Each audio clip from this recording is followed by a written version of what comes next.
Queridos hermanos, estamos en el quinto domingo de la Pascua, ciclo B. Soy Padre Martín Solórzano de los Misioneros Apóstoles de la Palabra. Este pasaje nos presenta otro momento en que Jesús hace una revelación de sí mismo. Al igual que la semana pasada, que habíamos escuchado esas palabras de Jesús, yo soy el buen pastor. Hay muchos otros pasajes donde Jesús se va manifestando, va revelando su personalidad, su divinidad, su mesianidad.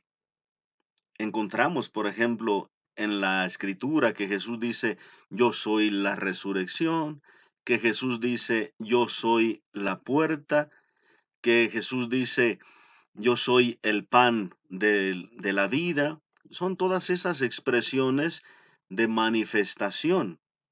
Así también dice ahora, yo soy la vid verdadera. Mi padre es el viñador.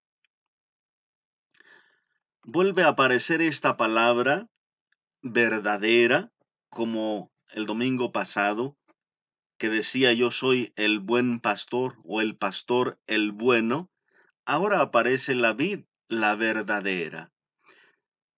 Como el domingo pasado se hacía la comparación con otros maestros, con otros líderes, otros jefes de su pueblo, ahora se hace con el mismo pueblo de Israel. El pueblo de Israel se consideraba a sí mismo como la viña del Señor, el plantío del Señor, y muchas veces se comparaba precisamente a la vid, se comparaba también con la higuera.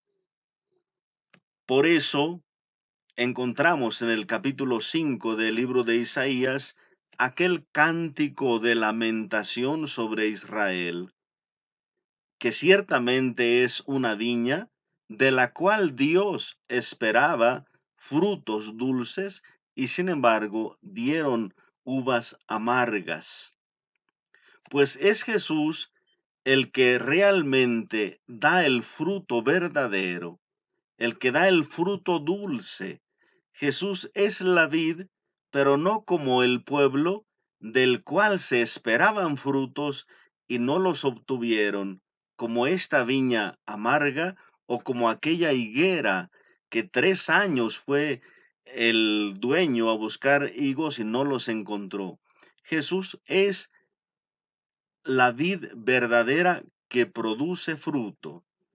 Y este es precisamente el centro de la reflexión de hoy en el capítulo 15 de San Juan, versículo 8, que lo que el Padre quiere es que nosotros produzcamos fruto. Por eso el Padre es el viñador, Jesús la viña, la vid, y nosotros las ramas, los sarmientos. Y el Padre espera que en nosotros haya fruto, pero que haya fruto verdadero, fruto permanente. ¿Qué se necesita para que nosotros podamos producir ese fruto del cual se espera? Primero, permanecer en él. Si permanecen en mí, darán fruto abundante. ¿Qué significa permanecer en el Señor? Primeramente, la comunión con Él, la fidelidad a su palabra, la fidelidad al discipulado.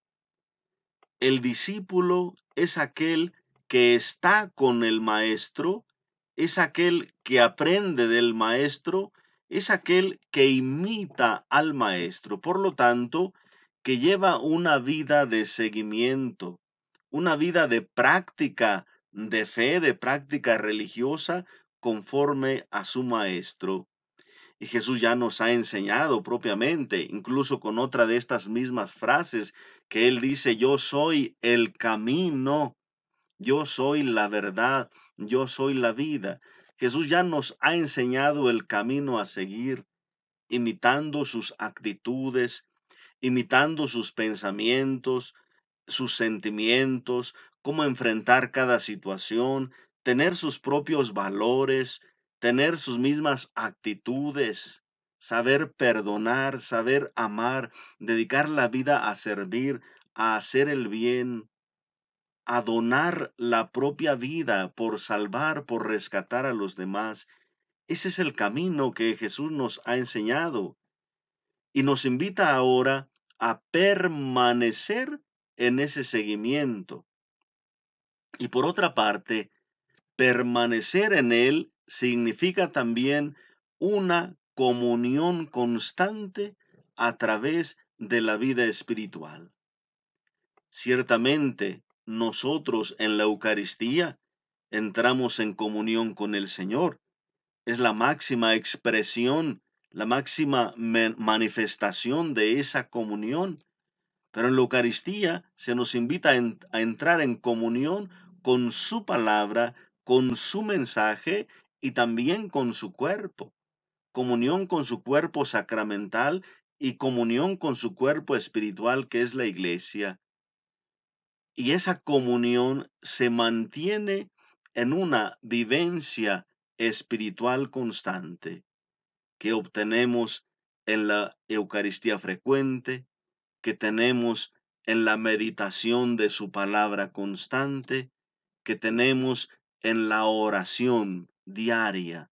Es lo que nos va permitiendo estar en esa comunión y por lo tanto permanecer. Porque lo dice Jesús, sin mí no pueden hacer nada. Apartados de mí, lejos de mí, no se puede obtener fruto, no se puede obtener nada. Y por otra parte, ¿qué más se necesita para poder dar fruto y un buen fruto y abundante?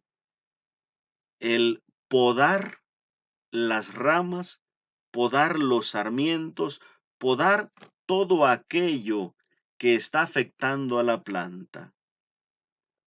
En las plantas salen muchos retoños que muchas veces no dan fruto. Al contrario, solamente van absorbiendo la savia, absorbiendo la fuerza que aquellas otras ramas podrían utilizar para producir sus frutos. Entonces, estos retoños solamente están apoderándose de toda la fuerza y ni ellos dan fruto. Entonces, podar una planta significa quitarle todo aquello que le pueda impedir dar buen fruto y abundante. Quitar todo aquello que no produce fruto, quitar todas aquellas ramas que quizá se han enfermado. Y ya aquí tendríamos nosotros que hacer un examen de conciencia. ¿Cuáles son todas aquellas situaciones en nuestra vida? ¿Cuáles son todas aquellas realidades, todas aquellas actitudes que no están produciendo buen fruto en nuestra vida, que no están produciendo fruto espiritual e incluso que nos están impidiendo una vida de comunión, una vida de paz y una vida de dar fruto bueno? ¿Cuáles son todas esas situaciones, realidades en nuestra vida, enfermas o dañadas, que necesitamos podar, que necesitamos apartar de nosotros para limpiar nuestra alma, limpiar nuestra vida y pueda así dar un fruto abundante?